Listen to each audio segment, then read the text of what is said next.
what's the, supposed to mute myself, right? When I'm doing the meeting. Yeah, Couldn't remember. because I think we're using this, everybody should mute themselves. Right, Max? Yes. Okay. We're not on this yet. This is what you dictated to me. Can you read?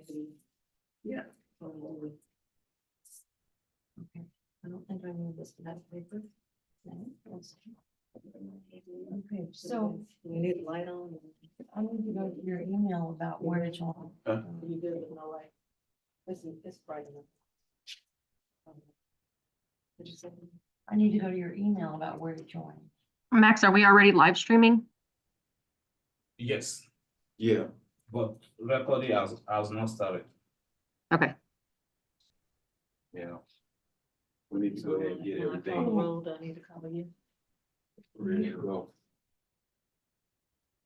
Just be aware in the room, everybody, that it's live streaming on YouTube right now. So It doesn't, oh, I wasn't this computer, so I can't even remember. Did you log on once? Sending the link to. I don't remember, but if I were on my old computer, I It would will remember. automatically do it. Just have to pull up the menu. You need to turn the Wi-Fi on. Once it's on. Oh, I just do that, right? Mhm. No Wi-Fi networks found. Maybe Wi-Fi is on.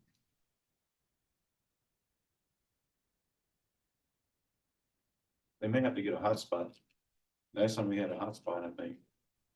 So that is not agency computer. No. No, it's my IT guy's computer. No Bluetooth devices found.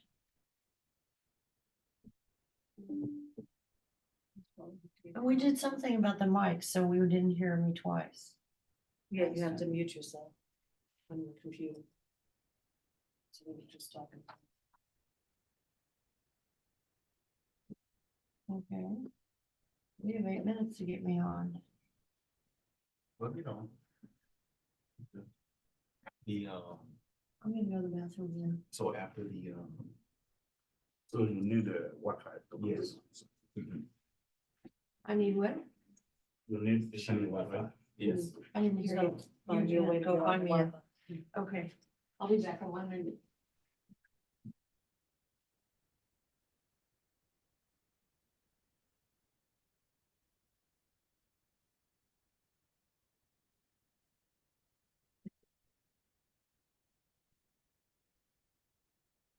I don't know what the traffic's gonna present. That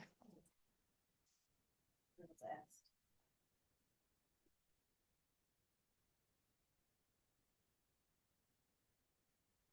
Oh, wow. I need to call him his name, even though she opened the meeting. Yeah, it's I usually do. Okay.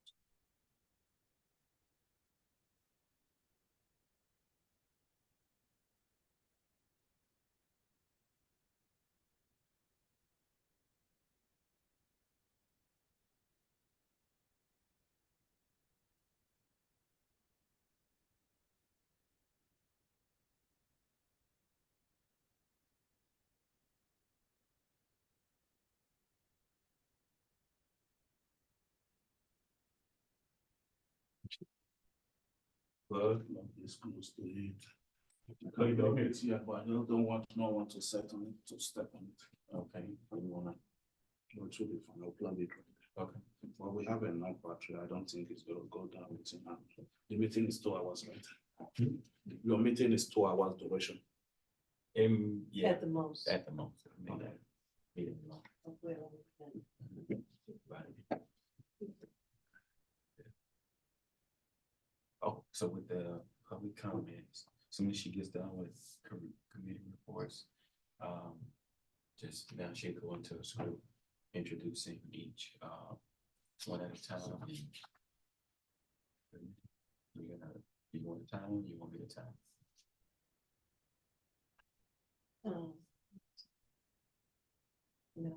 I guess you can, I'm trying to take notes. If you don't mind, I'll, 'cause I'll I'll probably lose track of it. time, and then I'll just give you a nod, like Okay, 3 minutes, so you and so I need to know. just say, listen, yeah, but be respect, you know. Okay. That should, 3 minutes goes. Yeah. It does.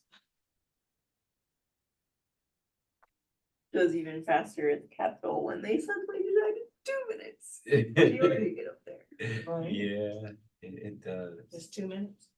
It's 2 minutes if they have a lot of people there, and it's 3 minutes if they don't. No. And most of the time, they won't tell you whether it's 2 minutes or 3 minutes until Until you you get already there, get right? there.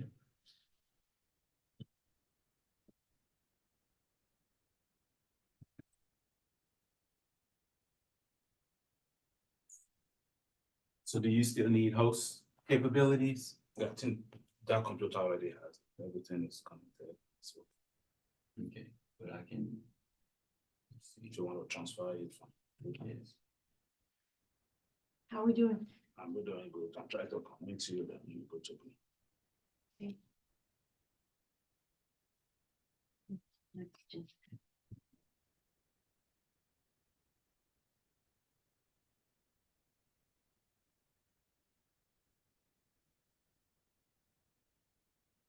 Did you read the tag?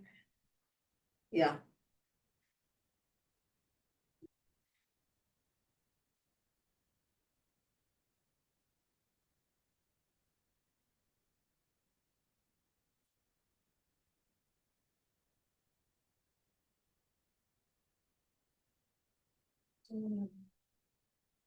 Whenever she comes, I'm gonna have to go down again. Who's that?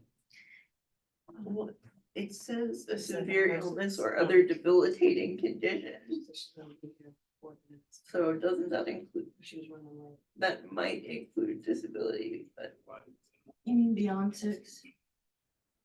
yeah. And it's like just this size of the squad, and the person you get.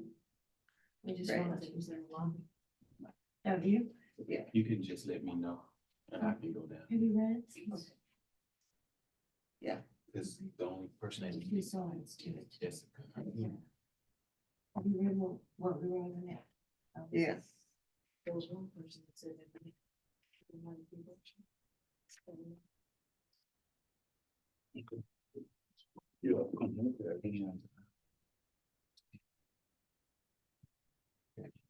Oh, if you already Some finished of them one were at virtual. undergraduate There degree, you go, it's virtual. What? so I can't count the courses in your It's just Jessica. associate's degree, Okay, so Jessica's the one that. She's. and it And doesn't count dual credits. Grad school, because you already went through that. Right, you might be done. Your set battery level is too low, they didn't charge. Because you didn't request it. You need to charge it? You said battery level is too low, charge for a few minutes before coming. Okay, This- battery this- level. Already charging now, so No, it should be good the- after a few minutes. the internet hotspot is too low. Okay, I have a really nice charger in my purse that charges phones. Do you need for this? You guys gotta charge for a few minutes. Then you will Okay. come this. So she's not currently connected, is what You know, she connected, but it went down. Now she's not connected. It was connected, but when it contacted, it discovered the battery was too low. Okay, so. Okay, so Linda, is there anything on your computer that you need printed or access to? no, I have You got your slides, you got I've everything? got my slides. So I'm And asking, we'll just take a 2-minute break if we need to, if we finish that up. So what I'm asking, you can use this computer if you need the show, in the meantime to Sure. just be in the. yeah, to be in the meeting, that would be Yes. lovely. Want me to come over there? No, we can move the computer if Okay. you need, just stay there for now. And Okay. Let's see. Okay. Does anybody need the list of these? Well. No.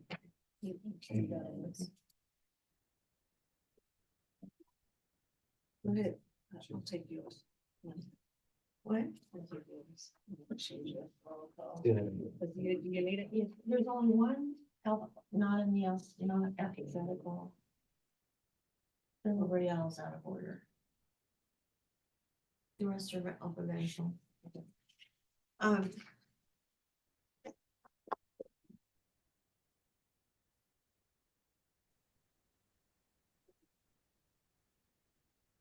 These bullet instructions that you gave them about public comment, that's what you're about to read, is that? I gave you the script. You need a script, Yeah. okay, thank you. It's the bottom half. The top says who's gonna. Okay, Who's and gonna I'm do doing them agenda. after the discussion off the item. Okay, After the second. she's here. B. Jessica Roth is in the lobby. We haven't started yet. Okay, No, until you send that. she's about 50 years old. Okay. Short curly hair, I think.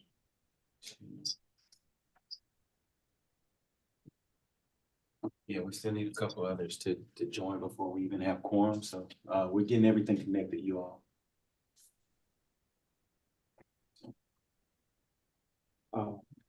Right. I seem to be in.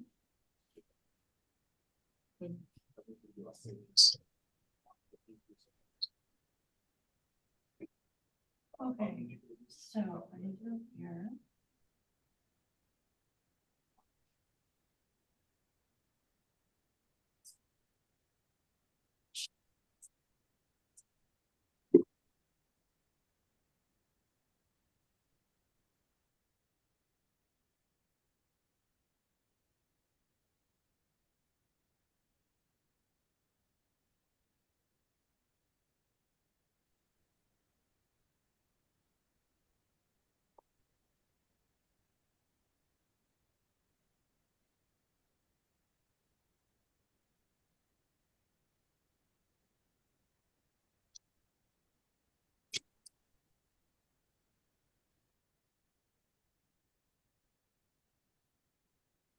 I feel like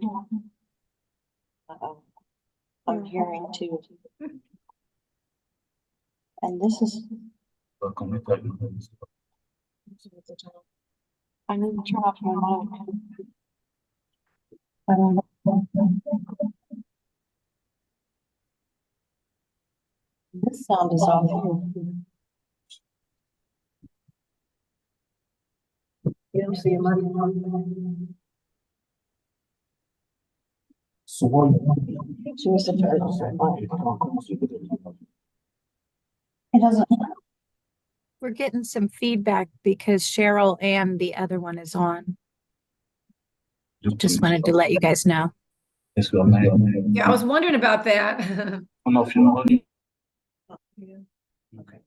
Perfect. Solved it. Why did I just go dark? Is it charging?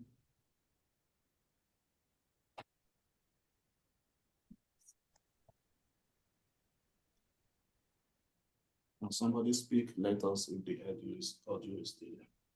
It's like, we're gonna make this off, yes. It's okay.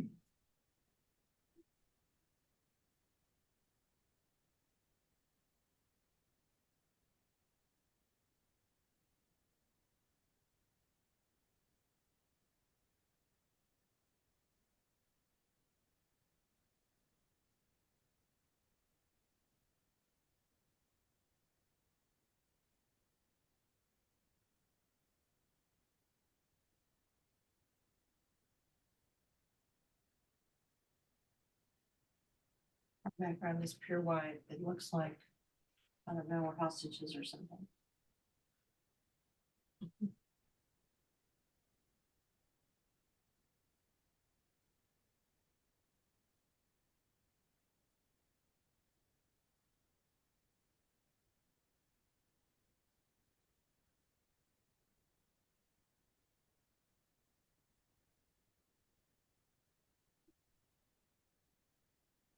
Well, if I do you want me to start or? You don't have quorum. Don't have one?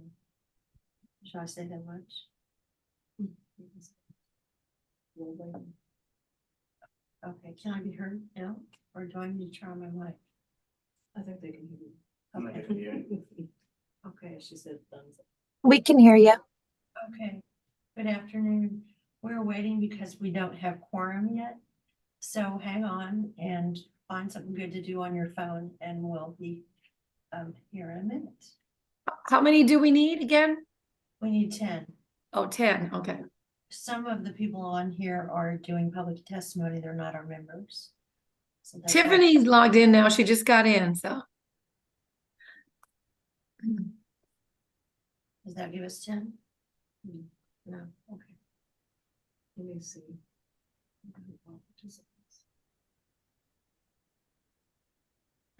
We have 3 people giving public comment and 2 will be in the room here with me and 1 is online.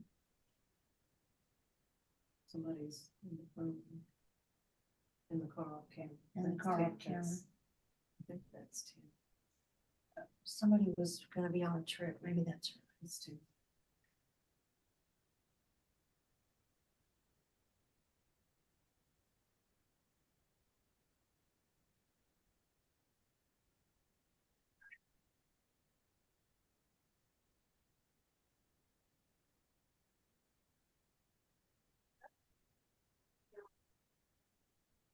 Yeah.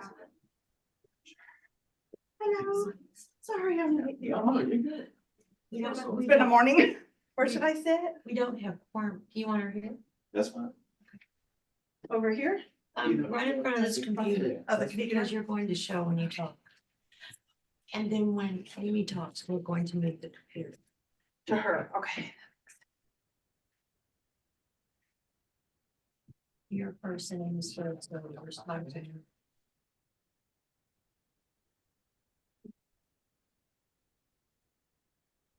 Are y'all ready for me now, or? No. Okay, good. Okay, good. Not for like a half hour. Okay, I'll get all my ducks in a row.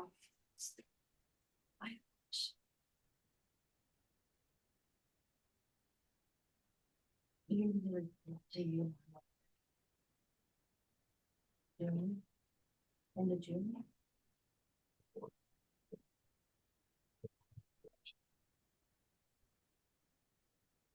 Or you know, so she wanted by July 1st. If that's doable. Okay. Yes. And so And we need a meeting to approve all the ones we're sending in. So do we want one meeting before then or 2?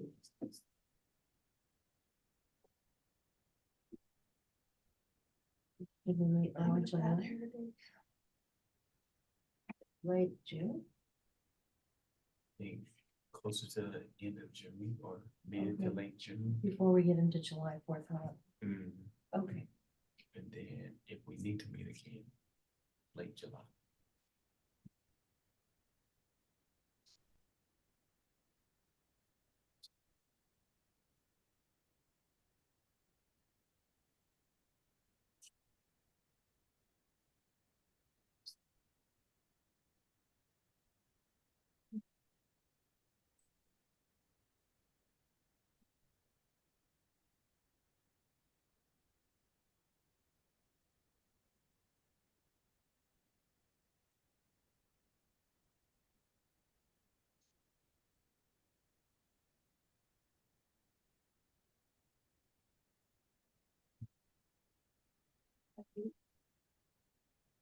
No, you don't have to. You don't have to do anything. The IT guy put it the way it was.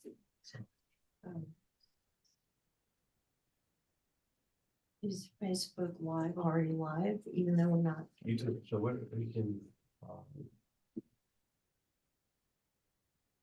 we can go, but we don't have quorum yet. Mm. Yeah, so, if you want, maybe we can do a welcome and let have Sharon maybe do like the presentation update. But then, if I'm not mistaken, they wanna,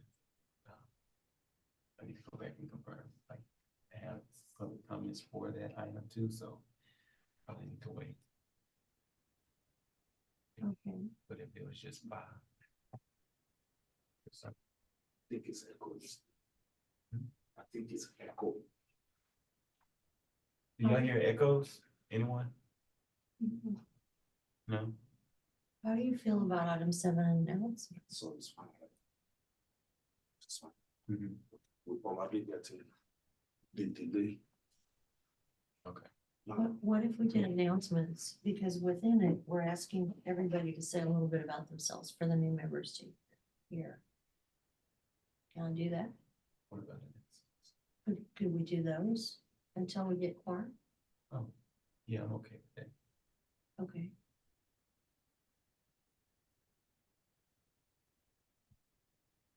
Okay, so I can start? We just can't really do official business.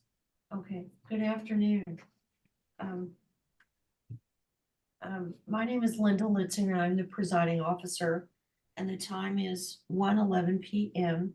for April 26, 2024 Advisory Council for Post-Secondary Education for Students with Intellectual and Developmental Disabilities, IDD, meeting, calling it to order. This meeting is held in a hybrid format, both virtually and in person, in a conference room at the Texas Higher Education Coordinating Board's office in downtown Austin, and online on YouTube. And it will live on YouTube for people to see it later. We are not going to do the roll call yet because we don't have quorum, but we will do a few things first so as not to leave everyone idle. And the first thing I would like to do is take the opportunity to welcome everybody here who has joined via teleconference and video conference, and ask everyone to adhere to the following etiquette. Please be aware that although we are meeting via Zoom, this meeting is also being broadcast via the internet. Please mute your microphone when not speaking, but always keep your camera on. The Texas Higher Education Coordinating Board staff will establish a quorum through a roll call. Each member should identify himself or herself prior to speaking for the record and for the ease of minutes. Wait for one person to finish before speaking. Otherwise, comments may be muddled or unclear. And motions will be voted on by roll call. Thank you. Okay, I am going to skip to agenda item 7, which is announcements. Because we have gained new members today, we would like for everyone to provide a brief introduction telling us where you work or where you go to school. Some of our members are students. So I'm going to begin, and then I'm going to call on members from across the screen as I see it. And I'm Linda Litzinger, and I'm from Austin. I work for Texas Parent to Parent, and we serve 15,000 families across Texas who are raising children and adults with IDD and mental health and special health care needs. And let's see, Beth Stalby, you're next on my screen, please. Thank you, Linda. Good afternoon, everyone. I am Beth Stalvey. I am the Executive Director at the Texas Council for Developmental Disabilities. We are a federally funded and governor-appointed council that is focused on the inclusion of individuals with developmental disabilities in our state. And we support grant programs that provide training and other supports to ensure that individuals are included in schools, post-secondary, and also employment settings, among other things. Thank you. Aaron Banker. Hi, everyone. My name is Aaron Bangor. I'm representing the Continuing Advisory Committee for Special Education. I'm a member from Austin, and the sort of day job is I'm a Human Factors Engineering researcher at AT&T Labs. Thank you. Sue Maraska? Yes, hello, I'm Sue Maraska, and I'm the director of our Houston Community College VAST Academy, which is a post-secondary program, comprehensive transition program for students with IDD. And this is our 34th year doing this. Thank you. Wow. Christine Price? Hi, my name is Christine Price, and I run the STEPS program at the Austin Community College here in Austin. We have been around for 20 years this year, and we serve students who are IDD or have a disability. Thank you. Tammy Shetron? Hey there. First of all, I apologize for being in my car. But I'm Tammy Shetron, the program director for Bobcat Rise. We're the brand new Kids on the Block, inclusive post-secondary education at Texas State University. We're just finishing our first year. Thank you. Kendra Horn? I'm Kendra Horn, excuse me. I'm the administrative assistant for the Higher Education Coordinating Board and the Student Success Division. Thank you.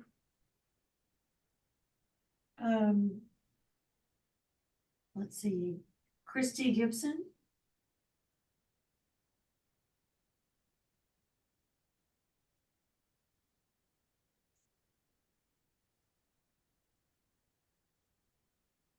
Okay, we'll go back to Christy. Tiffany Grady?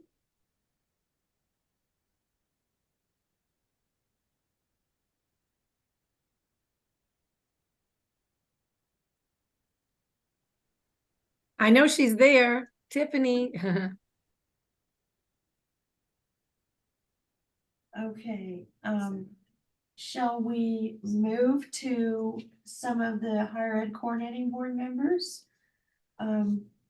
Cheryl McWilliams, would you like to introduce yourself? Sure. Yes, I'm Cheryl McWilliams. I am a program specialist with Did the you coordinating board. I'm hearing two of you. Did you unmute your mic? I'm a program specialist with the coordinating board, and one of my responsibilities is to assist with the advisory council. So I've been assisting, preparing for meetings, assisting Linda in any way that I can. Thank you. Waylon Metier, would you like to introduce yourself? Yes, good afternoon, everyone. I'm Waylon Metier, Director for Student Success here at the Texas Higher Education Coordinating Board. I appreciate this council in particular for intellectual and developmental disability.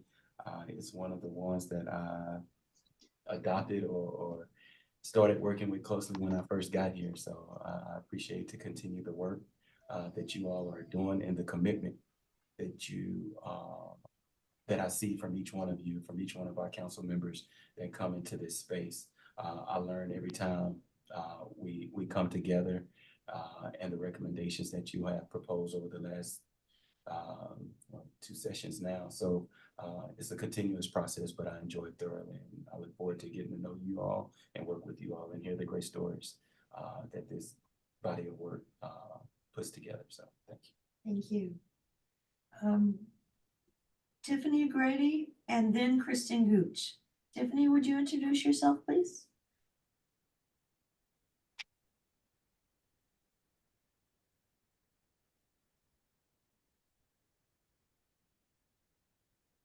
And I think your mic is muted. Can you unmute yourself, Tiffany? You're still muted. Hello? Now we're good. Okay, I'm sorry. I'm trying to see. I'm at not at home right now. But my name is Tiffany Grady. I am a HEC student, and I am working on my bachelor's in education. I am a student prior to being in the BAS program because of my learning disability. So I am just getting prepared to start continuing my education at University of Katy. Thank you. Thank you. And she has her associates in child development. Yay. Can y'all hear? I'm so sorry. Thank you. And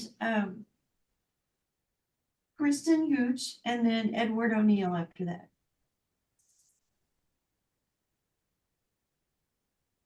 Hi everyone, my name is Kristen Gooch. I'm a self-advocate. I have a bachelor's from Texas State University in communication disorders. And I have an associate. Prior to that, I earned an associate's in Spanish from Austin Community College. And I've worked as a substitute teacher at the Texas School for the Blind and Visually Impaired. I've volunteered at the Rise School of Austin, a preschool program for children with disabilities. I've volunteered at Austin Speech Labs, and I'm really honored to be a part of this committee. Thank you. Edward O'Neill, please.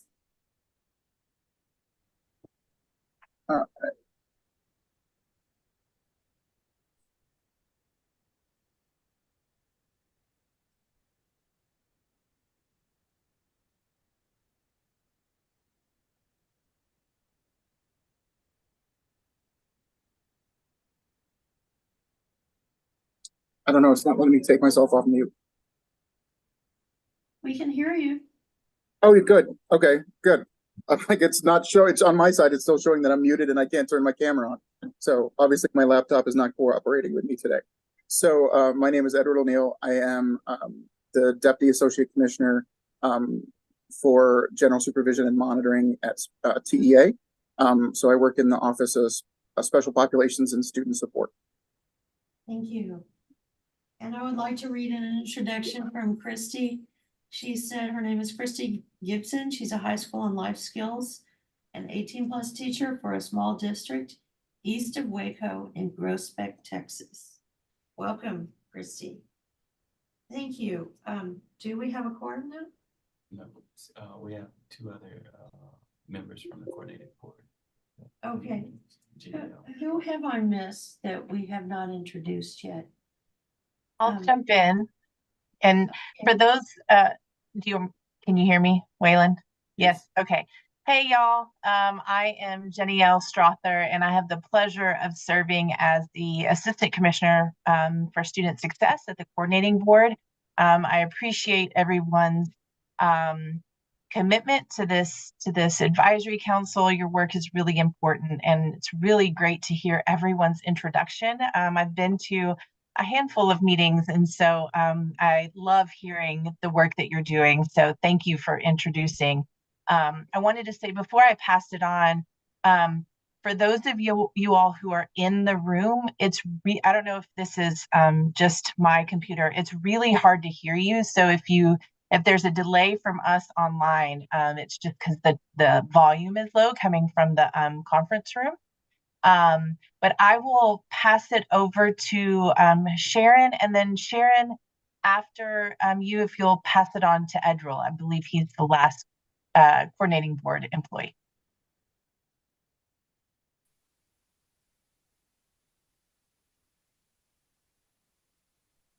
We can't hear you, Sharon.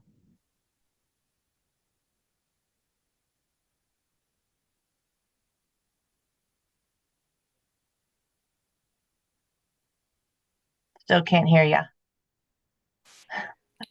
Oh, there you are. Yes. Okay, I don't think my headphones are quite working, so I'll make this quick. I'm Sharon Wong. I am Assistant Director with Data Management and Research here with the Texas Higher Education Coordinating Board. And I'm so excited to be back here again. I was here for the last meeting, and I just love hearing the stories and ideas that come out of this council. And it's always a pleasure to be here. And after that, I will pass it on to our last person from THECB. Thank you, Sharon. Good afternoon, everyone. My name is Edril Stoneham. I am a program specialist in the Division of Student Success at the Coordinating Board, and I'm happy to be here this afternoon with you all. Thank you. It is really nice to meet all the people that support students at THECB. Okay, what do you all suggest that we do? Let's continue. Let's continue. Okay, so do we skip the roll call or do we do it next without the quorum?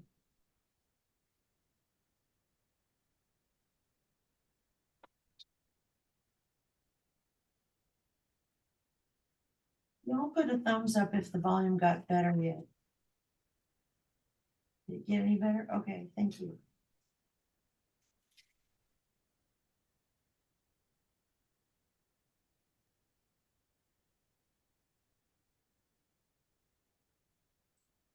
Continue and Okay. we'll go from there. Our next order of business is the member roll call, correct? I think she got roll call. She got roll call. Just go to the next agenda. Okay. Our next order of business is a discussion of adoption of the minutes. Can we do that?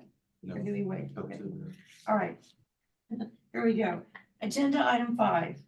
The accessibility report as required by a legislative bill, Senate Bill 1017 in the 86th legislature, which was about 4 years ago.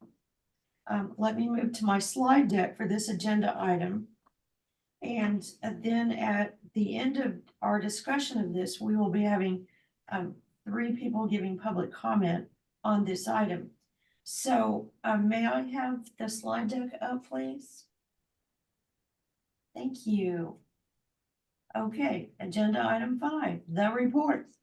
The report we will be writing the report, collecting ideas in May through subcommittees and putting them in, worrying about our words through June and having a meeting probably at the end of June to approve them and send them on to THCCB.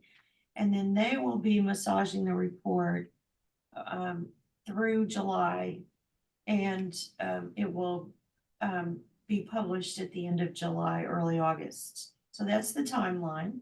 May I have the next slide, please? So we decided, mainly because I was having some problems with my eyes and had to have 2 eye surgeries.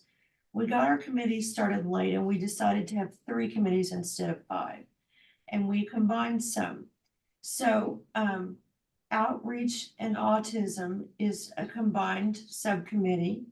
And Chris and Jolene we believe are going to co-chair it.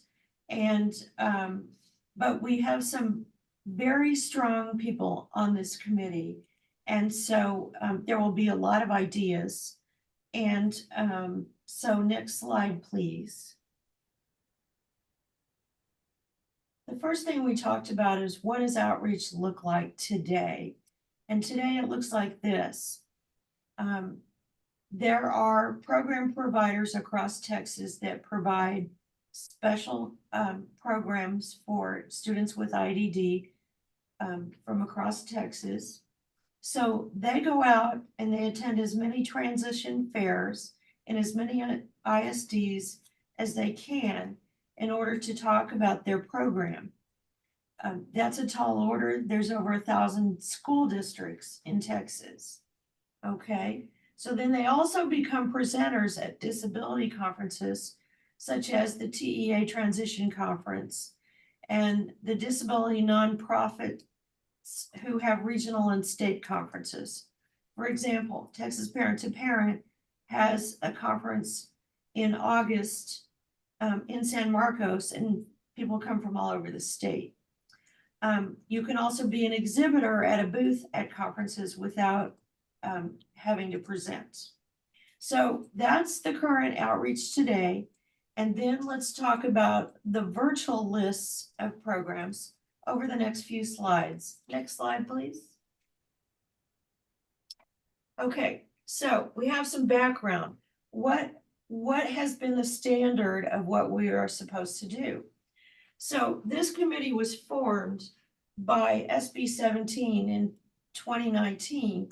And when you open the bill and you read it, it talks about in the Texas Administrative Code that includes this bill, it talks about a list of programs that explain what they all are across Texas.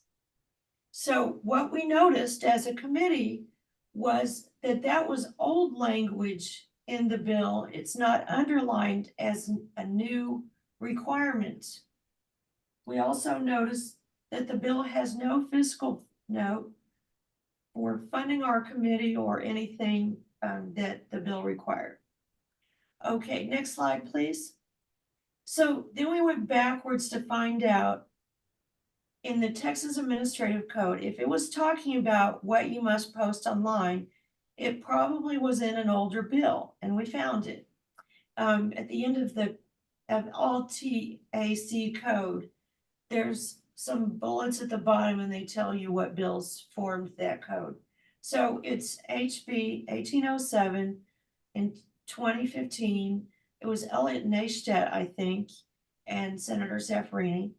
It requires THECB to maintain an inventory of post-secondary educational programs and services for persons with IDD. And that fiscal note also had no funding. We were hoping to find a portion of it FTE or full-time equivalent at THECB to really keep this list current and robust. Okay, so this bill resulted in 610663. A, the board shall maintain an inventory. Okay, B is the important part. They shall post the inventory on the board's internet website in an easily identifiable and accessible location. That easily identifiable is up for debate here. I'll show you that in a minute. And then submit the inventory to TEA for inclusion in the transition and employment guide. And I'll show you where they have that in a minute. And update the inventory at least annually. And we think that the list there is probably 4 or 6 years old at this point. At times prescribed by the board, each institution of higher education shall report to the board all programs and services described by Section A provided by that institution. Okay, so that's the law and it's now 9 years old. Next slide, please. So here are the results as posted in highered.gov. They list the institution and the address of it. Post-secondary programs available is the next column.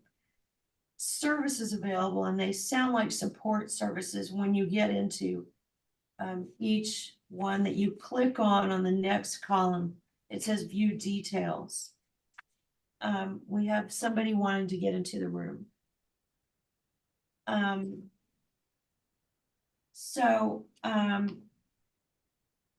And as you can see, there are a lot more schools than we think we knew about.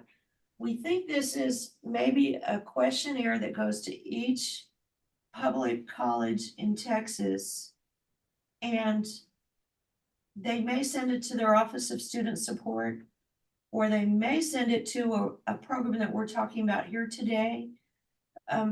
We've already heard probably in conversation that it's a little hit or miss about where that query goes to when it gets to a large institution. Next slide, please. Okay, so the reason why we think this is a very old list was A&M on here says no, they don't have a program, and we know they do. In fact, one of the guests in the room here today, oh, I forgot to introduce our guests. We'll do that in a minute. One of the guests in our room here today actually was a presenter at one of their programs for students. So it's not always the correct no or yes as we see it and as we open these up. And then what's interesting, some of these say yes, they have a program, and then they say, the one at the bottom, yes, they have a program, but no, they don't offer any student supports. So it's not real easy to read what this is or what you would find when you get there, even when you click them open. And yet, one I clicked open called Lee College, and I don't think we knew they had a program there. And it serves a certain ISD near them, and it's for adults with autism. And so it's really nice and surprising what you can find if you dig into some of these. It's just that we probably need a more correct list at this point. Next slide, please. Okay. So then we also saw in the code that it needs to be put in the transition guide. And so I found on page 19 that at the bottom of this slide, it talks about post-secondary programs and services and what you can gain out of it, earn a certificate or take college classes without earning a degree, available at some colleges and universities, open enrollment, typically entrance exams, inclusive opportunities, structure, and duration vary across programs. Next slide, please. And then on page 49, at the bottom, it leads you to the list that we already looked at with the 5 columns. And the column that was yes or no for program and for supports. So they've done that part. We're now needing just to have a more current list in order to satisfy the outreach. Next slide, please. Okay, so what basic information would you want if improving on the existing list? Probably the college program name like VAST, or some of the others that we just heard introduced, the location, and some contact information. The description of the program, maybe what courses, maybe what employment opportunities, is there an internship available anywhere?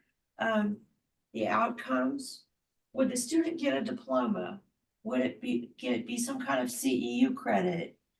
Is it college prep to continue at that school and be a regular full-time student going for a degree after you've been prepped by this program?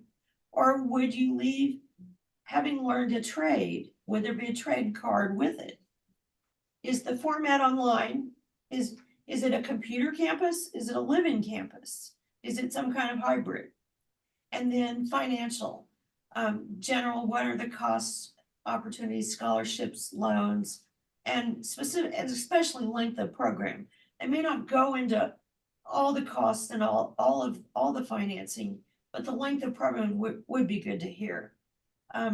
As a committee, do we have anybody that would like to see other information on here? Because not everybody could make it to the committees, and so we welcome your input today.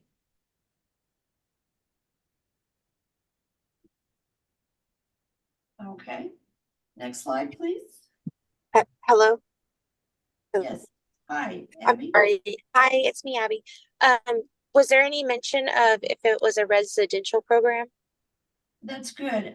I said live-in, but we mean residential, yes. Okay, I'm sorry, I didn't see that part. Okay, that's okay. No worries about it. That was really good that you thought of it. Okay. So Chris Price sent me a list that she keeps, and it's a nice start. It gives their website, gives their disability services webpage, and it's very thorough. I think it had 83 colleges on it or programs. And then the next list, I think, was a different tab off of it. This at the bottom, this is disability services tab. Kendra, could I have the next page? I think it's the end of the list, the inventory list, and it says 79 programs that she captured on there. Chris, how do you feel about us using your list as a nice starting point?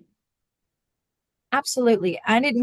We created the list together at the beginning of our of this work group. This was a subcommittee, I think, that created this. Beth, I think were we on that list, or no, we did resources.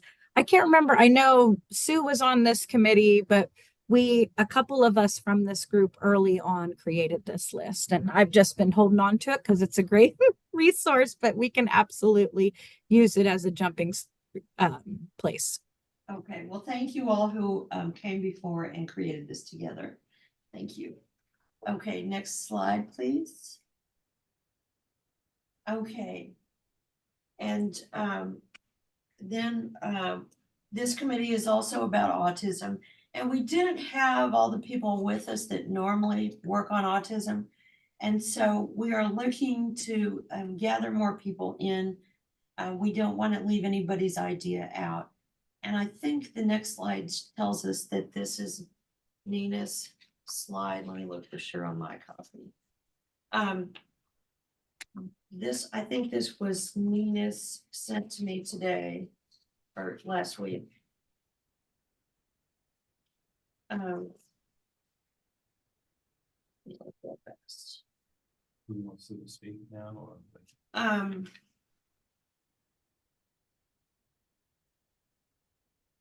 Yes, it's from Nina.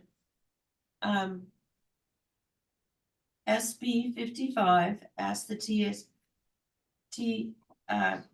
ask us and TEA to collaborate to identify and track the number of students with autism who graduate from secondary schools, the number who are enrolled in institutions of higher ed, the financial assistance available to students with autism spectrum disorder who enroll in institutions of higher ed, the graduation rates of those students, and identifying and examine best practices and programs from public and private institutions of higher ed outside the state that have achieved successful results in working with students with autism spectrum disorder. Next slide, please. Somebody has their hand up. Oh, I'm sorry, Sue. Thank you. That's okay. It was a few slides before. Go back. Yeah, when you were asking if there was anything more to add, I was going to say maybe we should mention, whether you are CTP or not, whether financial aid is available or not, because we do have some now. We're one of them, but I know there's others. Texas A&M, I think is it Lone Star. There's like three colleges, 4 total, but one is 2 locations in one college, but that have the CTP now, the Comprehensive Transition Program financial aid, so they can get FAFSA, and that's available now. And I just didn't know if that should be on. It was a few slides before when you were talking about the information to put out about the different programs, and you did say something about financial assistance and scholarship, but I was just thinking, the financial aid part of it, because there are some that have that FAFSA financial aid. And okay, that's excellent. Thank you. Okay, well, we'll make sure to list it. And I've made a note of it. Okay. So now we have, we just had an autism slide, and we would welcome more autism comments and ideas as the committee goes on. And if you're here today and you have not been to a committee, please let me know which one you want to be on, and we're about to do doodle polls to figure out the next couple meeting dates. And we want to make sure to include you on that invitation so we can find the date that would be good for you. Okay, so now we have the Focus on Finance Subcommittee. Sabrina and Nina and Kristen Gooch and Tamara and me, of course. And next slide, please. Okay, these are from Nina, I think. Next slide will tell us. Similar to yes. Okay, go back, please. Similar to high schools who have a TWC counselor assigned to the school district, this should also occur for colleges and universities with post-secondary education programs. I thought this was in the works, but not sure. Okay, so we need to investigate that. That's a really good idea. Have a TWC counselor assigned to a high school to get connected with students interested in PSC programs and follow them through the process to find and enroll in a PSC program and approve their service authorization. There's a lot of hiccups when they do this process after graduating from high school. And would be good to just be followed all the way through, thinking about it during high school to achieving it in college. A listing of PSC funding options available for students with IDD. Next slide, please. Listing of colleges and universities that have PSC programs with financial aid as an option, i.e. the CTP programs. A lot of good ideas, a lot of good thinking today. Providing special details on which Medicaid waivers can be used for support during college. This recommendation was made last year. Is it worth reemphasizing this again? Requesting that the state of Texas legislature consider developing scholarships and funding streams for students with IDD to attend college and PSC programs. From Nina. Would anybody like to add any as we're seeing these two slides?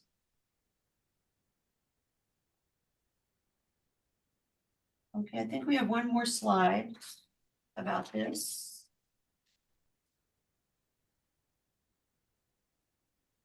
From Tammy. And Tammy, do you want to read it yourself and talk about it, or what would you like to do? Are you driving, right? Okay, I'll read it. It would be beneficial to institutions of higher ed, IHEs, that would like to create inclusive post-secondary education programs, IPSEs, if the state would create procedures.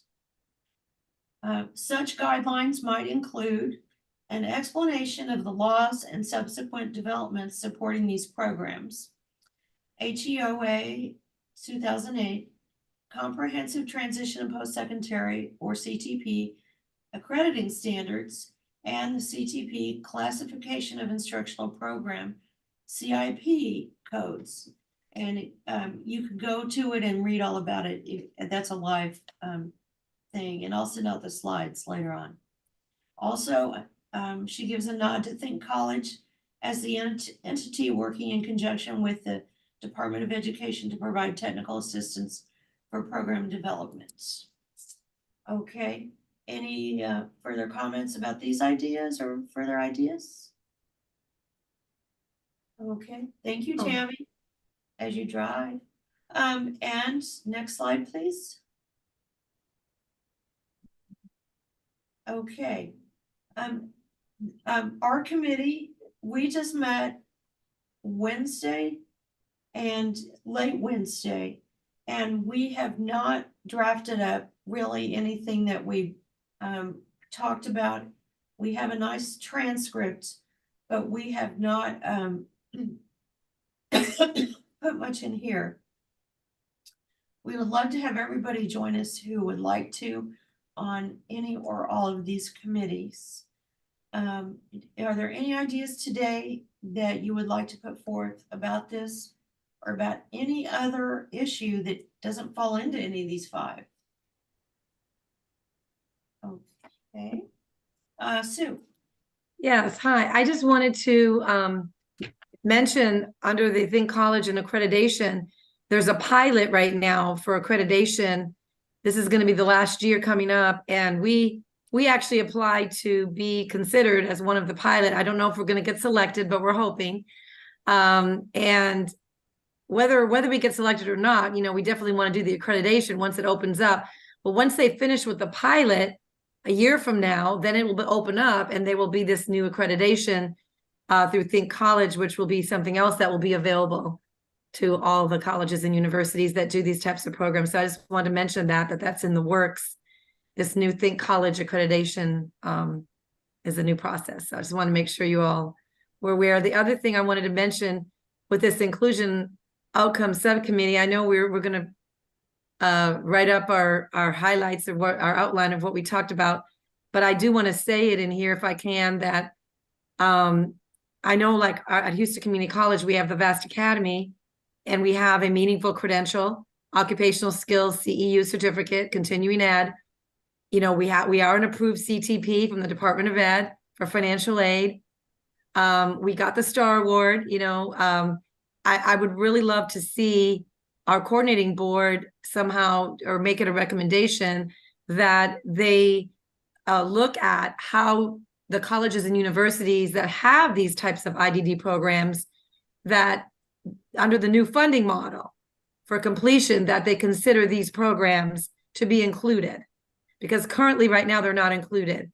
And when you look at, you know, continuing ed, CEU, workforce certificates, those are included in the new funding model, but there's no mention of it. And so our college, I approached our workforce team at our college, and they are putting something together, I guess, to reach out to the coordinating board to find out how we can get our certificate to be approved in the new funding model. But I was hoping perhaps with our group that this could be something that we put forth as well. Okay, good.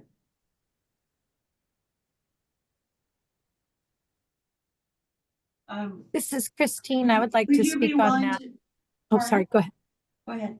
I said, this is Christine. I'd like to speak on that. We actually just took our 3 OSAs and put them into one level cert that was approved last Friday for the board, and it will be reimbursed. So Sue, if you have questions, reach out to me. It was my first time going to the board. So Thank you. That's yes. awesome. We're still meeting with our internal folks, but that was the thing I was asking if they could, well, let's look into that, because, you know, it seems like this is the perfect time for us to have them, you know, to get these approved. So thank you. I would love to get with you. Absolutely. And yeah, I think the revamp is going to be really a lot streamlined for us as well. So it even will help us as well as get the funding. So just a little note to that. But yeah, Well, the new congratulations. funding, That's it is awesome. different. Thank you. Sue and Christine, would you all be willing to write that idea up for us, please? Absolutely. Thank you. Absolutely. Thank you. Okay, next slide, please. Okay, so here are some recommendations so far. Increase the number of post-secondary autism programs, provide behavioral supports, and teach financial literacy and benefits counseling. When students have 1915C waivers, there's a lot of tough details to keep track of and make sure that you can keep that program. And so we talked a little bit about that too. Okay, any more ideas? Okay, I think the next slide is about writing up our report. But what I would like to do is do public comment right now before we talk about writing up the report. Because I believe our commenters might have some more ideas that we haven't thought of. And so it is time for public comment. And before you guys begin your 3 minutes, you're because we didn't introduce you earlier as we introduced everybody, you're welcome to say where you're from or what school you're in or whatever, if you want to. And then I'll start the 3 minutes. So we are on agenda item 5, and our first presenter is Jessica Roth, please. And I would like to invite Jessica Roth to come forward, and you will have 3 minutes to address the board. Please begin by stating your name, where you're from, and who you represent, if you are representing anyone. And let me turn on my thing just a second. Thank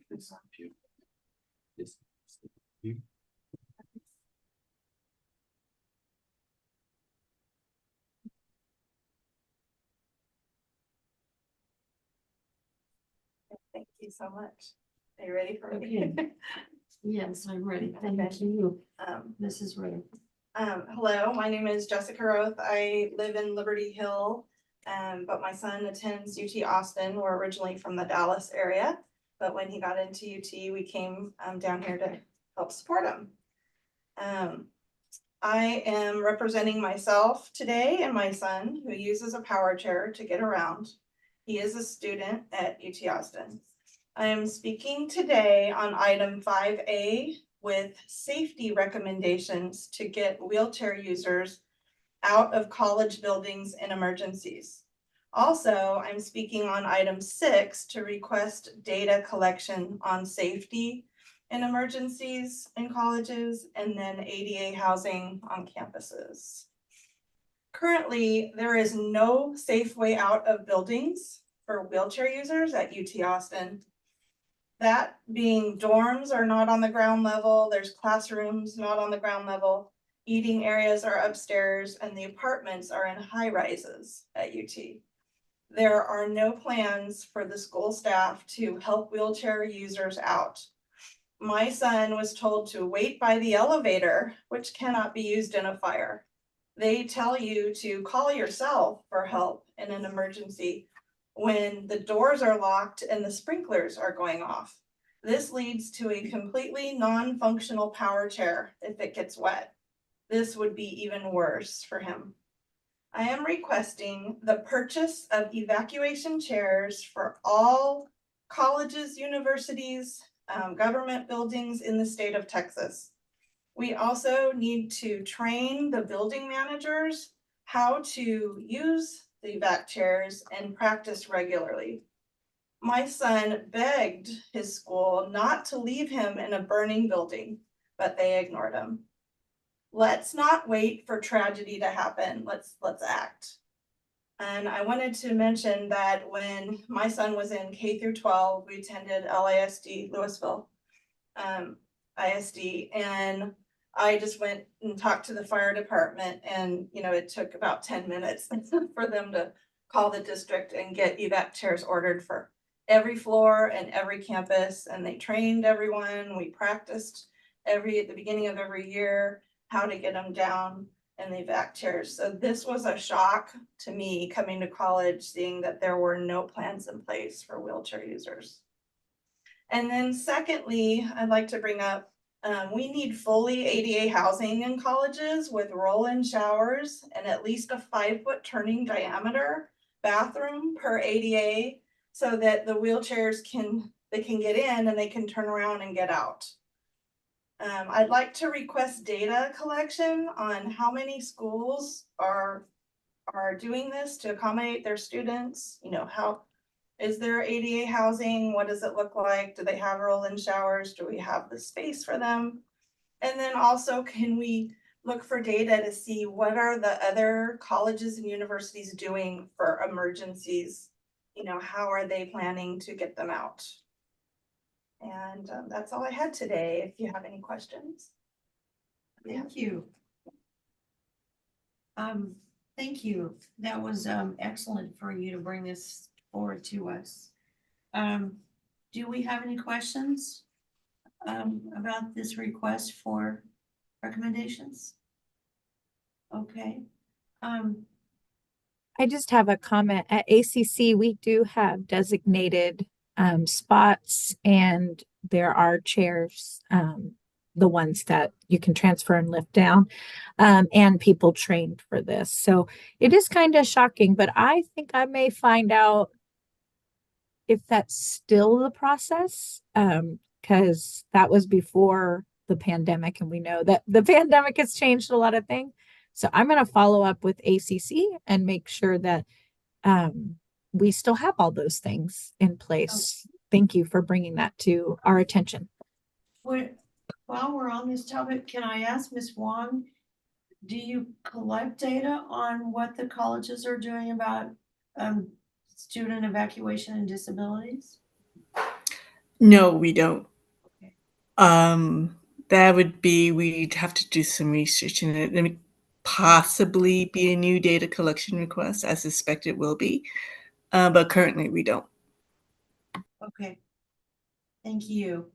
So that might be one thing we would consider asking for on one of our committees. Thank you. Okay. Our next, let's see, thank you. At this time, I would like to invite, I'm looking to make sure you're still on the screen, Fabiola Amaya, to come forward. And Fabiola, you have 3 minutes to address the board.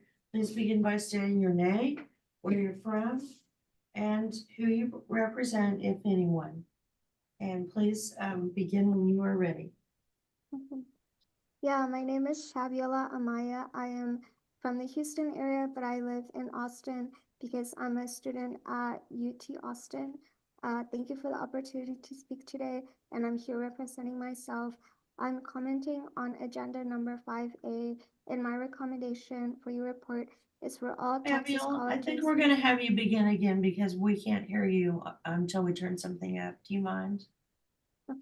Speak a little louder. Yeah. Is it hard for the others as well on the call, or just our room? For y'all as well? Okay. Okay. Yeah. Can you actually, turn if your I- volume up too, She Fabiola? just needs to speak up. Okay. Yeah. Okay. Reset. Sorry. Okay. Thank you. Please go again. My name is Fabiola Amaya. I am from the Houston area, but I live in Austin because I go to UT Austin. I'm here representing myself, and I thank you for the opportunity to speak today. I am commenting on agenda number 5A, and my recommendation for your report is for all Texas colleges and universities to equip all upper floors of its buildings with emergency evacuation chairs.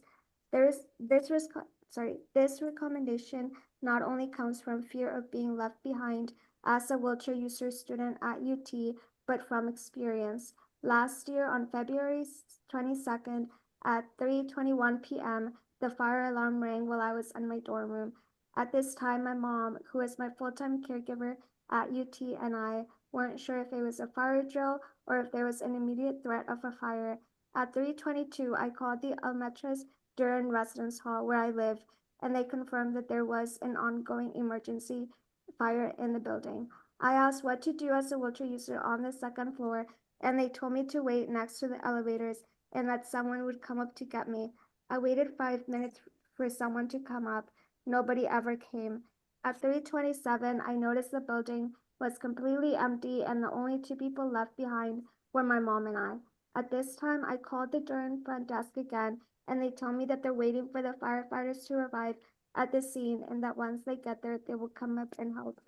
5 more minutes go by and I receive a call from the Durham front desk at 3:32 saying that the fire emergency is over, so nobody was coming up to help me because I was no longer in immediate danger.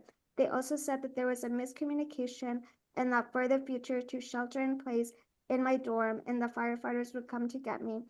A dorm room who friends who have visited me multiple times still have a hard time finding, let alone firefighters who have never been inside the building and are racing against time. I remember each timestamp so vividly because I spent every minute in emotional agony over my impending death, which at the time felt so certain. I spent those minutes battling thoughts of asking my mom to evacuate via the stairs to save herself from being burned to death, but also fearing dying alone and knowing that the love she has for me as my mother would not allow her to leave me behind. Shortly after going back to my room, I experienced a mental health crisis due to how traumatizing the events had been. I called the UT mental health crisis hotline begging for help because I was in so much emotional pain. I have been in therapy since and was diagnosed with PTSD after the incident. Something as simple as purchasing evacuation chairs and placing them in every floor of every university building would have prevented this situation from happening and can save others from experiencing the pain of being left behind during a fire emergency for being a wheelchair user. Aside from this, it can and will save people from losing their lives in a burning building, something which can be so preventable.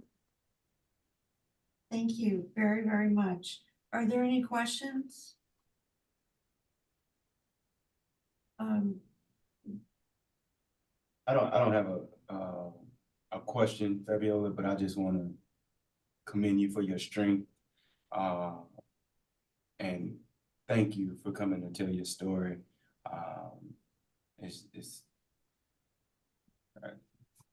It's touching, it's moving. So thank you. Continue to use your voice in this space for others to advocate on you all's behalf. So thank you.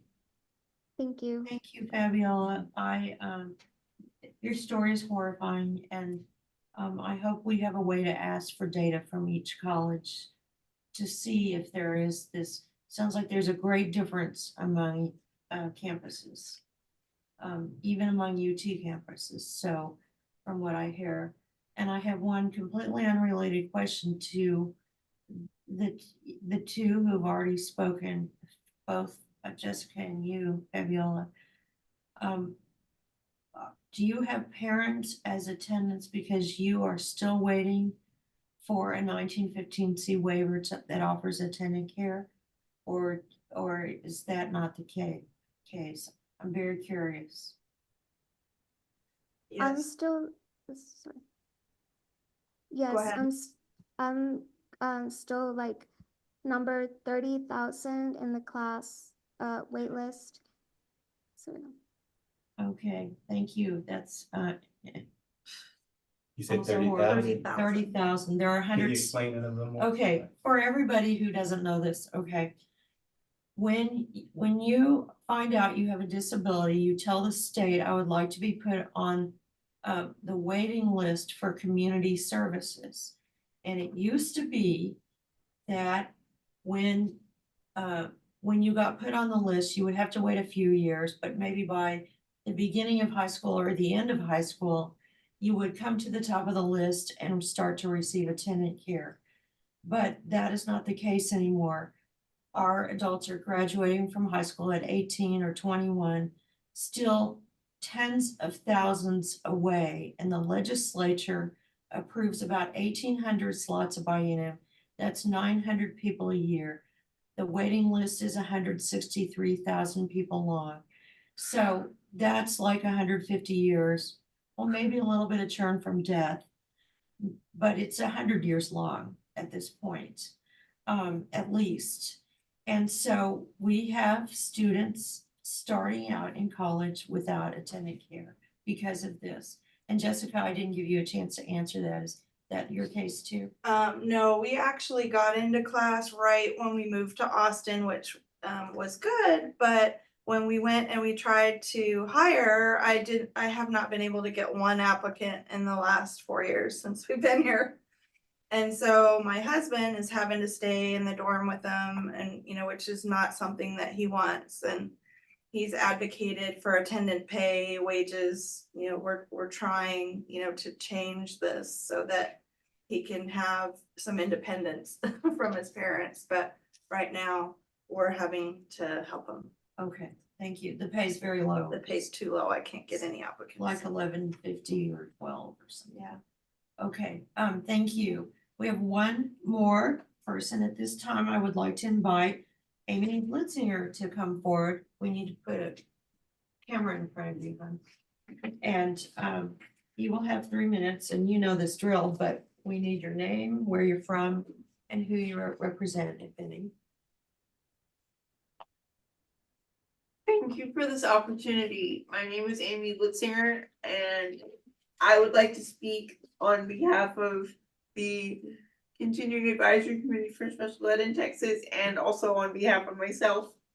I am the chair of the CAC, and we would like to encourage you to share items with us that we could recommend to help students transition between secondary and post-secondary education more smoothly.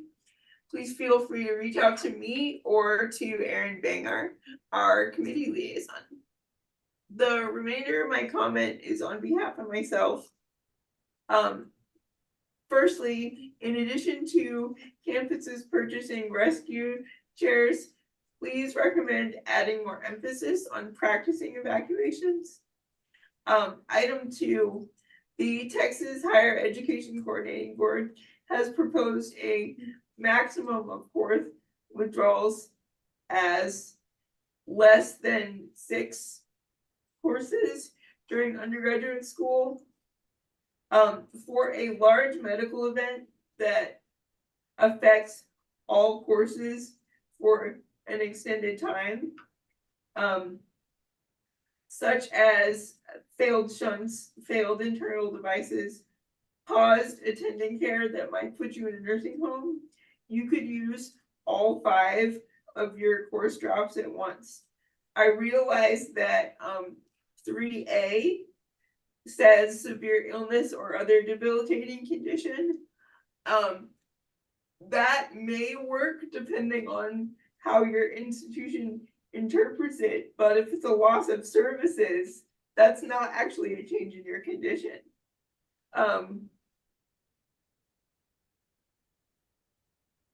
That would leave you with semesters left with no opportunity to recover from another unforeseen event. Please recommend that undergraduates be allowed to drop less than 13 courses instead of less than 6 without having to rely on having to have all the details to explain to their institution, because it could lead to unintentionally discriminatory practices depending on the size of your institution or how well you're able to explain your situation. Thank you. Thank you for your time. May I answer any questions? Anybody have any questions? This was, this came Hey, out Amy, this morning at the GCPD meeting, that this is going on and that there will be a hearing about it in the fall. Go ahead, Aaron. Linda, you picked up on it. I haven't seen the details yet, but I know at least the last 2 governors committee meetings, they've been talking about this. So I don't know if they have formed a policy recommendation around it yet or not, but I think it would be, you know, appropriate for us to kind of work with them to make sure that we have a similar or echo their work, or you know, we may take a slightly different tack on it. But yeah, I suppose, and at least my understanding was it could be offered as an accommodation to increase it, but you know, having something a little bit more formalized than a one-off may be you know, a good thing to kind of recommend for multiple places. Thank you. I'll just add to that this has been brought to our attention, and I know I appreciate it. we worked with what's his name, Mr. Dickens, I think Matthew Dick. Yeah, so he has been in communication with some folks on our side, on the academic side, that they are discussing and changing some things to the rules for consideration, and they anticipate those to go, I think, in the fall semester. And those details have been shared with him for that. So, Okay, good. but yes, if we need to connect or do other things on our end with the council, I'm happy to connect. Okay. And Okay. So I had a relative have to drop. The medical event was 3 days before the semester began. And they were still in the hospital weeks later. And it's really tough. The only good saving part about that incident was it doesn't apply to grad school, but it would have been pretty scary had it been undergrad. So we want our youth and our adults to succeed, and so hopefully we can make this be very workable. Thank you very much. Okay, that was the end of item. No, on the slides, I think we had one more thing about 5B that I want to mention, and it was for anybody that didn't see this in the committee. We have a template that we're putting together for providing our recommendations. And this is what's in the template. Next slide, please. If we have some data or a graph, they tell us exactly a good way to build it and show it. And footnotes at the bottom. And the next slide, please, is that we're using APA format for our references. And thank you. I don't know that there's any more slides after that. I wanted to show you the autism report requirements one more time because we're about to call on Ms. Wong to talk to us about data. And this is, again, the data that we will be needing for the autism report, which is due in a year. But we need to collect data probably for about a year. So, okay. And does anybody need a break, or can we go ahead and have Ms. Wong begin? Okay. I want to thank all the people who came to give public comment. It was very beneficial, and we will try to do our best to work it into what we're doing. Thank you. Please begin when you're ready. Okay, thank you. Do you want me to share my screen, or is the presentation embedded in there, Cheryl? Should I share my screen? I think we have your slides. Okay, perfect. Thank you. Hi, everybody. I'm Sharon Wong again, and I'm with Data Management and Research. And fortunately, we said we had some data points to show you in just a little bit that was alluded to earlier that we can implement or use in the report that's coming up. Next slide. But before I start, I wanted to just update on everybody on some questions that were spot up from our last meeting. Next slide. And so here are some follow-up items that people had raised from our last meeting, and I thought it would be beneficial to address them to make sure we did answer your questions and that there's a path going forward for those questions that still needed more research. Just to review, one of the questions was how are students flagged as IDD or ASD in our CBM reports, and then who's submitting them for the institution. So they're flagged through either self-identification or receipt of documented special services like an IEP. If you don't self-identify, if there's no documentation, then you won't be flagged as ASD or ISD in the CBM reports.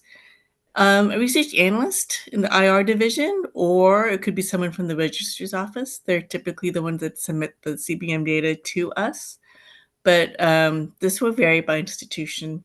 So it could be the registrar's office, or it could be somebody in the IR office. It varies depending on which institution we're looking at. This is a really good question from our last meeting. The definition of IDD, can we separate out students with ADHD? We're currently looking into the feasibility of breaking this out. Currently, it's not broken out, but we're looking into it.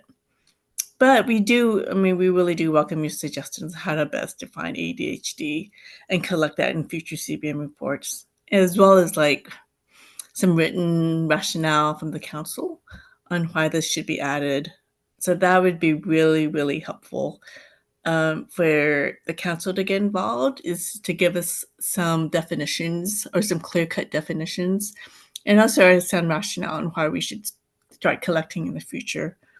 So I highlight that into you because I really do welcome the feedback. The more feedback that we get, I think when we start having those discussions about collecting data, we have that council's suggestions and rationale to support it.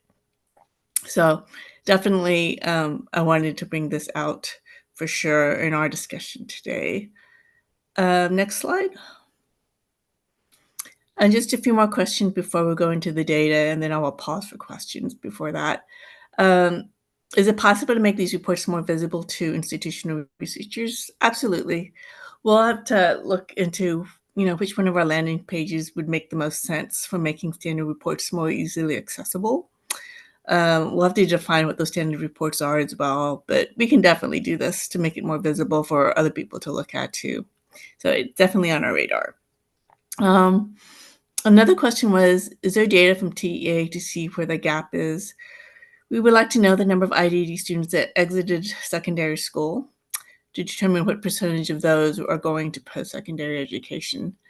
We do get some annual files from TEA, but we need to look into it a little bit more to see if we can leverage that existing data, or if we need to go through the tri-agency process and request additional data from TEA. So it's going to take a little bit more research and a little bit more investigation.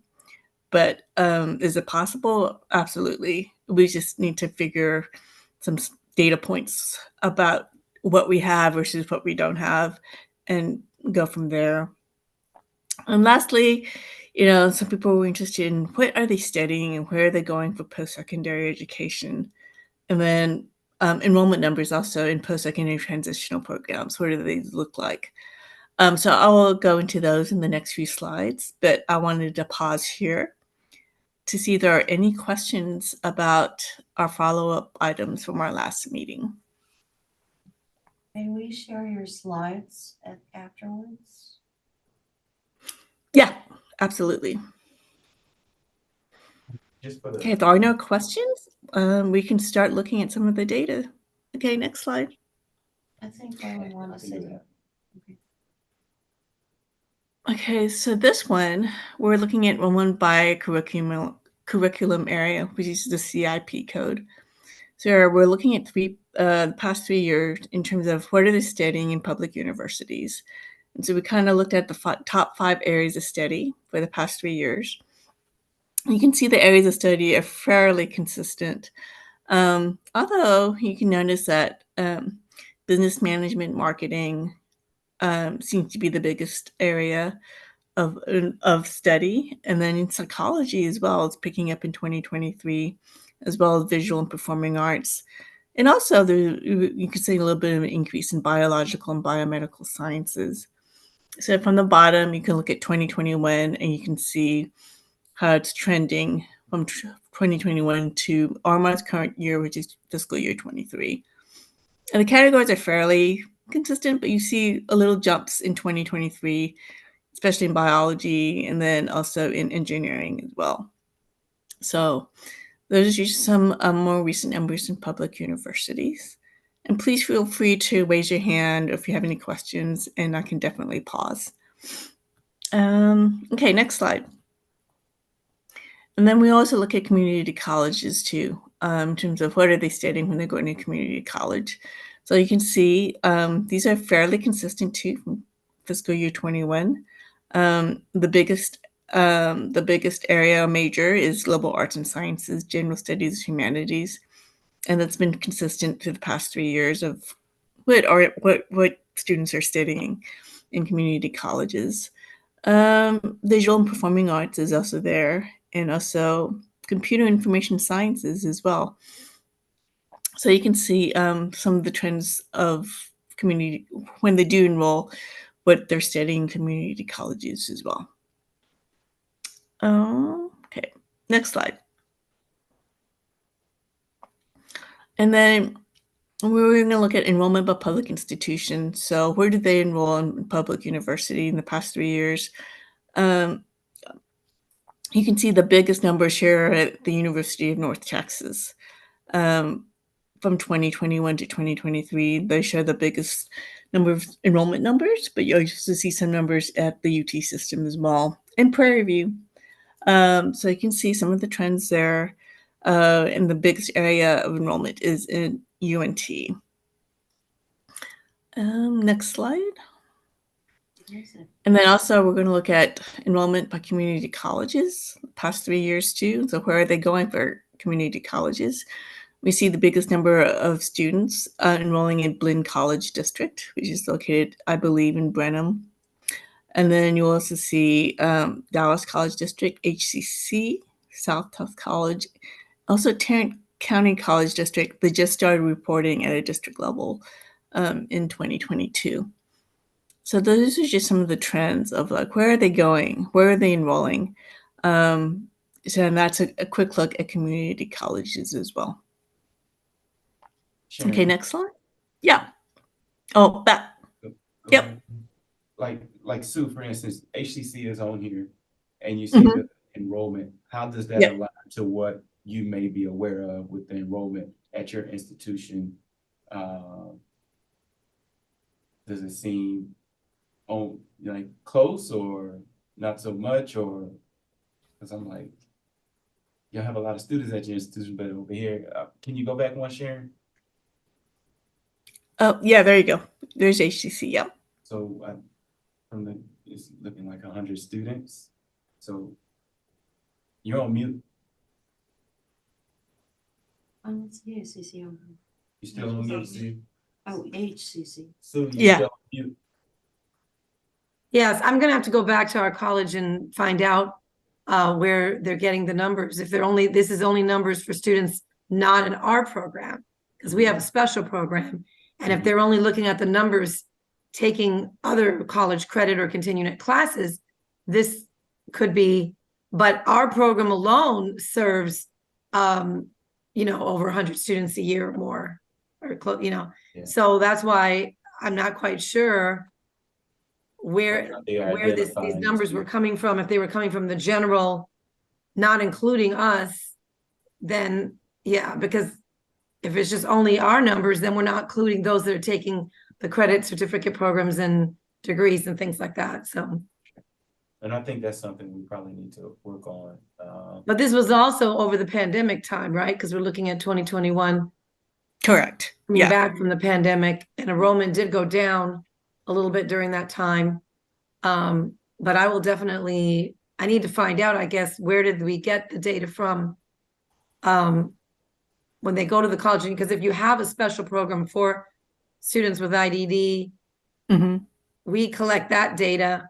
But if you're looking at just taking regular college credit, you know, career pathways and certificates and those that are taking other courses, there's a different way to track, to look at those, because they would have to go through the ADA, you know, to see those, to find out that particular disability and who they're enrolled in. But when they come from our program, when we look at those that graduate from our program, we have a way to pull up those after they leave. And we did it for the STAR Award. We actually did for the last 5 years. And that's how we found out, you know, in the last 3 years, I think we had 10 students that got certificates and a few that got associate degrees because of that data from institutional research that we pulled up. So I'm not really sure if they're going to the college to ADA and they're just reporting on students with this type of disability that are registered with ADA, or are they, because no one came to me and asked me, and I know we have over 100 students a year at least that. So for those that are on the council at an institution, I would encourage maybe reaching out to your reporting official and just ask them, how are you identifying students with disability? You know, I'm sure students are self-identifying or getting it through some type of process, application, some format. But we need to know, how are they identifying the students at your institution to report to the CBM, 001, OC1, you know. Because I know our ADA counselors uses titanium, and there's a way for them to say how many of different disabilities are attending, but I don't think they're counting our students because we're continuing ed non-credit. And if they're in our program, then they're not counting those students. So that's why I'm thinking this is either only our students here in our program, or it could be the students in the general. It's probably general population. That's what I'm kind of thinking. They are reporting. So what I'm saying is, like, let's start the conversations with our reporting officials to get them to tell us the distinction on why they're only reporting this number versus our number in our programs, because then that comes back and let us know like how we can approach the situation or write the recommendations or collect that in different capacities. So like we may not be able to collect IDD as a collective unit on your campus, but maybe through another survey or a different type of mechanism, we can put out a survey to collect those students that are in continuing ed or vice versa, something else. So I think that's where we need just a little bit more clarity. And it's probably along those lines, but I think that will help us and inform us how we need to move forward. And do we know, get Waylon, do we know, Yeah. okay, so when that recruitment survey comes out, I know where that comes and who it comes to, and it trickles down to me, and we work And that's- together to get that out. But I don't know when this other one comes out for them to do the reporting. When is that coming out? And that's why I was never involved in that when they do the reporting for the numbers.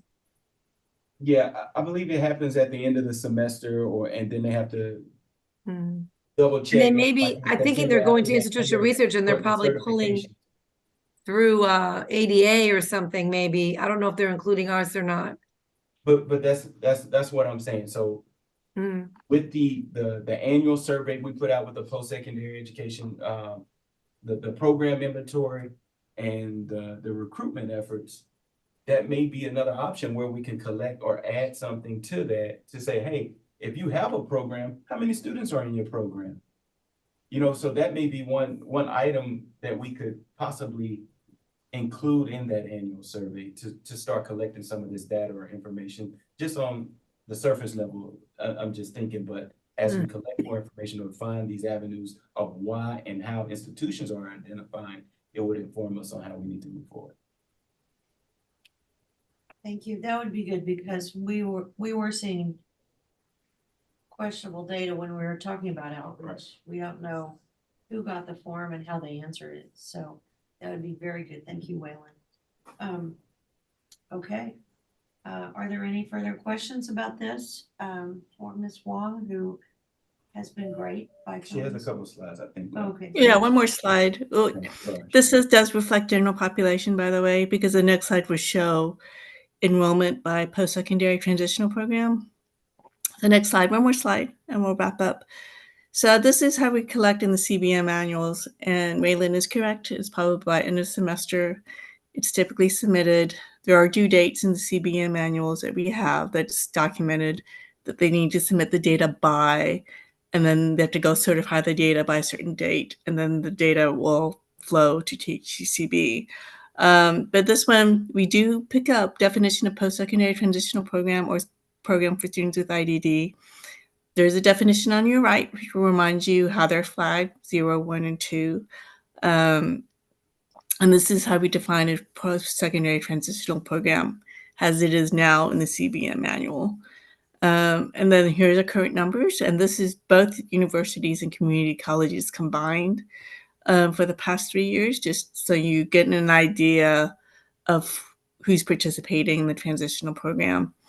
And so you see a majority or no, they identify as no, which would be flagged as 0, as they never participate in post-secondary program for students with IDD.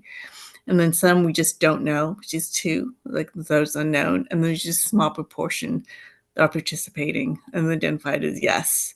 So it's so from this slide, you can tell the majority is still no, but I still think the numbers seem kind of small to me, and that we're underreporting, but that's just a hypothesis. But according to our current definition, that's how we describe enrollment in post-secondary transition programs. So this is different from the previous slide, which is looking at the general population. Okay, any thoughts, questions on this slide before I wrap things up? I guess I have a question. Mhm. Do we, for the autism report, will this be everything we need? Or is there yet more to ask for? We can definitely get you the enrollment numbers. We can probably get you some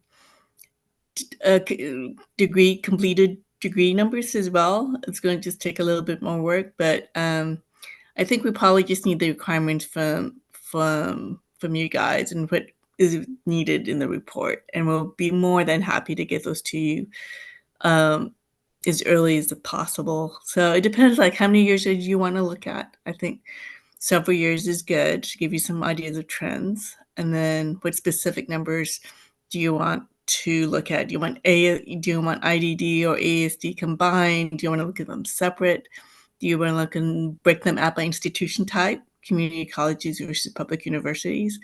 So there's so many different ways. So I think back to your slide earlier, I think we could probably answer most of them, but we just need to get some requirements defined. And then we can work with you guys on getting that data out to you for the report. Okay, thank you. Mhm. And when there's no money in a bill, is that a big problem for an IT department? If there's no fiscal note? It could be when bills like that are passed, it should not be of a substantial increase in the work that's provided. They typically say it should Okay, be able to operate within normal okay, business per se. But it just depends on to what Okay. extent we're looking for and wanting. so keeping a list of all the special programs current, Mhm. is that well within your means to do? Well, yeah, and that's we attempt to do that on an annual basis by Okay. sending out the survey, the post-secondary. So what's happening, not all institutions are participating.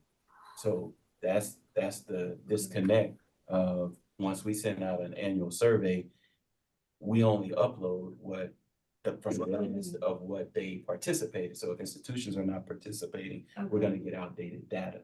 And so now we're trying to take an approach to change the way Okay. in which we collect this data, because over the last few years, folks had to create accounts, go through the CB Pass portal, and sometimes it just wasn't always user friendly as far as to go in and do that to show the update and those sort of things. So now, like this past year, I was able to separate the two, one into Qualtrics, but we still had to use the inventory, the program inventory, because it's connected to our website. And so when they make corrections and updates in there, it's automatically updated into our website. So I didn't have anything at the moment to make that transition seamless. So now, like even with Cheryl, we're working on trying to develop a new form for institutions to even update the program inventory. So even if we need to go and do it on a manual process, maybe we can upload it on our new website, because we're getting the new website that's being developed, and we want to, Okay, cool. we've listed like our own landing page for IDD. And so with that, we can put our meetings, our minutes and resources and the program inventory and start doing these things to provide more accessibility Okay. and hopefully easier access, Right, for folks right. that is looking to connect to maybe some of the data points and things that we need. So So the programs that are incorrect on the TEA website, because we know A&M has programs, Mhm. that wasn't that it got to the wrong office? Or that was that it got to the wrong office, probably. So I can't say it got wrong, because when we send this out gov delivery, it goes out to most likely, I think, the presidents and chancellors of each university. So now is more, who did they, Hand hand it it to. off to? But I Okay. also look in the CB Pass portal to say anybody that has an account, I send it to them. And then anybody else that showed interest, Okay, within any of the other activities for IDD throughout the year, we try to include them as well.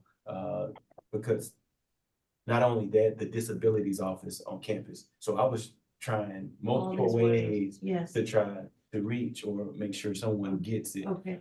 So and something like that wasn't, nobody answered, we're using 4-year-old data. That was somebody answered, but it may have been the wrong office. It could have been the wrong office, or they didn't respond. So several things could be the reasoning there, but because there's multiple layers, because it's almost think of IT as a development, as a program, we don't always have like full access to that. And old systems, those sort of things could create some barriers. So now we're trying to create ways in which we can kind of have ownership of the forms, and the tools that we use to collect that, so we can track and see who actually responded, who didn't respond, and now we can follow up with the institutions to say, hey, we didn't receive a response this year. Would you like to respond either no changes or any updates with your program or recruitment activity? So thank you for being so proactive. oh yeah, so we're trying, I mean, this has been an ongoing thing, but you know, it takes time, and is also trying to do it within the limitations that we have as well, so. Yes, thank you. I'm very excited about the new website. HHSC has all of their past recommendations on each committee's page. Mhm. I'm wondering if we could maybe get that when we get our new. That's the plan, to have our, at least our reports and everything that we do, all our activities there, Yeah. along with resources. Thank you, Sue. You're on mute, hon. You're on mute, Sue. Sue, you're on mute. Is there, thank you. I wanted to say, is there some way that it could be resent to the universities and colleges that have an IDD program to identify the numbers that they've served? Because we do enrollment reports. We're constantly, I mean, we wouldn't have gotten the Star Award if we hadn't pulled up our data. We serve close to 200 students a year. And I know Christine's program at Austin Community College is very large as well. We're not one of those small programs that only serves like 10 or 15 students or 20 students. So these numbers are not being captured, it doesn't appear. And you know, in addition to our program, there's a lot of students that come through the colleges and universities that will have autism or be on the spectrum, or, you know, that don't even come to our program. So this is not accurate, obviously. And it must be going to somebody who's not, the only report that I've ever seen is that recruitment one, because I was listed, they would get it back. It would come to our, I think our vice chancellor, and she right away, the minute she hears IDD, they're like, oh, Sue needs to get that. Or our ADA person, you know, and we work together on that recruitment report, but I've never seen anything with the reporting of the numbers and that kind of thing. And I know we have a wonderful institutional research department who can pull up these things and we can all work together. I'm going to go back and see what I can do, but I was just wondering, since they're not accurate, is there some way, at least at the colleges and universities that have these programs, because I'm concerned about this. It looks like it's 0 students, and we know that's not accurate because we've got over 20 some programs in Texas that are serving students with IDD, and each of our programs, we know how many students we're serving. And if we need to have that backed up by institutional research, we can do that. I guess I was just figuring out how can we get those numbers instead of waiting till next year, and maybe it's not going to get to the right person again. That's what I'm wondering. My recommendation is to get with your institutional research, because we have a reporting official for every institution that is required to report this data. And they will be the ones to capture this in some form or fashion, whether if it's working with the admissions office, the registrar's office, whoever is capturing the identification of these students, whether that's Apply Texas, whether that's, you know, they came into the disabilities, whatever it is that they're using to identify the students is going into your system, and institutional research is most likely using that flag or attribute within your student management system to report these numbers out. Now, they're probably reporting the right information based on what they are receiving or have it designed to do. Granted, that's why we're trying to get the understanding of why is this population being excluded from this, or, and I think that's where it comes in. I'm just confused because I hear what you're saying and I agree and I understand, but I work very closely with our institutional research. They all know us. Anything and everything that comes with disability, they're like, oh, Sue Maraska, we need to get in touch with Sue. If it's something with IDD, or though that's the VAST Academy, we need to get with them. So that's why I'm wondering how in the world, because like looking at here, it almost looks like practically 0 in post-secondary transition programs. And we have over 20 programs in the state of Texas that have an IDD program. So we all know how many students we're serving. And then, of course, we have students that graduate from our program that are now taking regular college credit classes, and we have ways to pull that information. So I'm just wondering if maybe somehow the report didn't get to our college, or I don't know what could have happened, but this just doesn't sound, because I know our institutional research folks, and if they got anything like this, they would have immediately contacted me, because they would have been, oh, well, Sue, that's the Vast Academy. You know what I mean? So I would ask, I want you to go and get the report that they sent or shared with us for 2023 on the students that are identified with IDD. And I Okay. also want you to include the number of students that you serve, whether Mm. it's included or not included, so we can share and look at our data to see where the discrepancies may lie. And that way, I'm not saying all the data is perfect. We know that some things can be skewed, but we want to try to get it as close as possible. And until we understand how the data is being captured and what they're actually reporting, I'm gonna go back and speak to our director of institutional research and ask her, does she recall getting this report with this questionnaire, or what is it? When was it sent out? Do you know when it was sent out? It's an automatic thing that they are required to do every year for any student that's like, so for how many students the HCC has? 40,000 students. So they have to identify all 40,000 students for everyone that's enrolled. And so while they're capturing or submitting all 40,000 students, they may select this student was identified with IDD. So they're gonna add that flag or Well, like this particular slide is talking categorization. about enrolled in a post-secondary transition program, which would be one of our programs. That's what right? So that part is the other part. Yeah.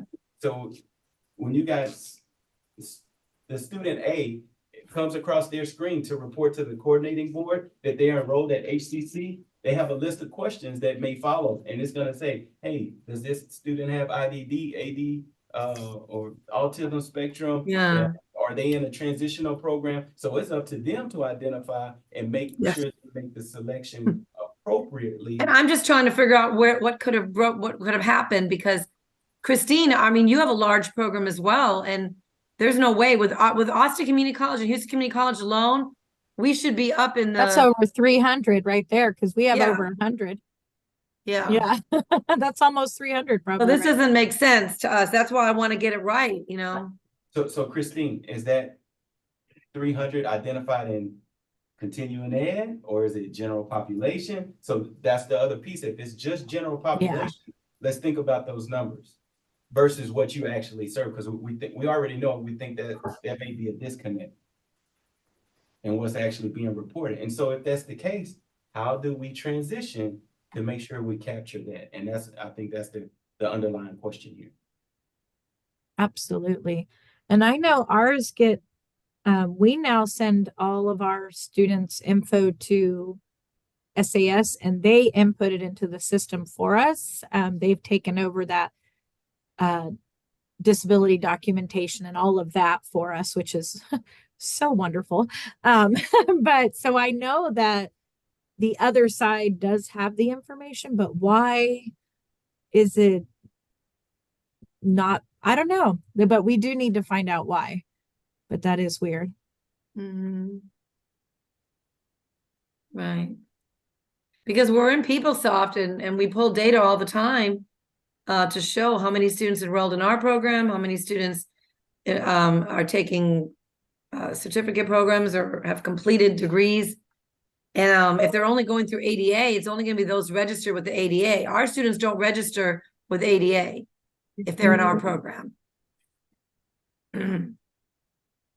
Well, we shall work on this, okay, Sue? Yes. Well, did you want to? Yeah, one thing, and I don't mean to put y'all on the spot, but you were talking about the chairs, the evacuation chairs. Do you know how much a chair typically Yeah, costs? I looked at it. It was like 1/6 the price of all those AEDs that people are hanging on walls. I mean, this is just What's that figure? those. Well, there are different ones. I made some copies for y'all to look at. Now that's like on the high end, but they start at $300. That's a nice one that actually one person can operate, and it has It has electricity to it, so one person can just hold on to it and get them down the stairs, because it's got a big tread. You'll see like if you open it up. So this would be like on the higher end, but they start at about $300. Okay. And then they go up to about 2,000.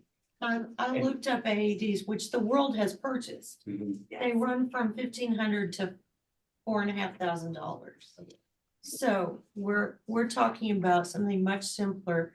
And when Amy was in high school and college, you had to have 4 people each carrying a different corner of it.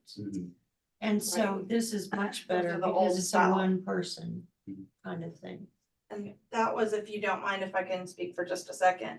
That was one of the concerns, I think, with UT is they said they used to have them a long time ago and somebody got hurt, so they got rid of them. Well, that's an old style where, like she's saying, several people have to pick them up, whereas on the new ones, there's a tread and all you gotta do is move them over to the chair and then one person can operate it down. Good deal. Well, thank y'all for coming. I don't know if you had anything else before wrapping up. No, I think we should wrap up. And you all have been very patient today. And have worked very hard, and I want to thank you for that, and to Ms. Wong for everything that she has put together for us. We are so glad to have our new members and to hear about you and to get to know you. And we will be having a doodle poll about our next committee meetings. If you've not joined a committee, we really need your input, please. So please join one. And does anybody want to say anything before I ask for a motion to close? Okay. May I have a motion to close? Motion to close. A motion by Chris Price. Second. Thank you. Motion by Edward O'Neill. Second, I mean. Okay, all in favor, say aye. Okay, Aye. any opposed? Thank you. Any opposed? Seeing none, the motion passes and our meeting is now adjourned at 2:52 p.m. Thank you guys so very much. Thank you, Linda. Thank Have a you, good weekend. everybody. Have a great weekend. Thank you. Wonderful meeting. Very organized. Thank you. Thank you. Before we all go, can I just give you one other sheet? I just wanted to show you guys. Recording and online, so just what that's it.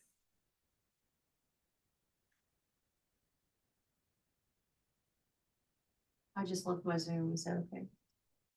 Yeah, you can get out. You can get out. Sorry. My bad.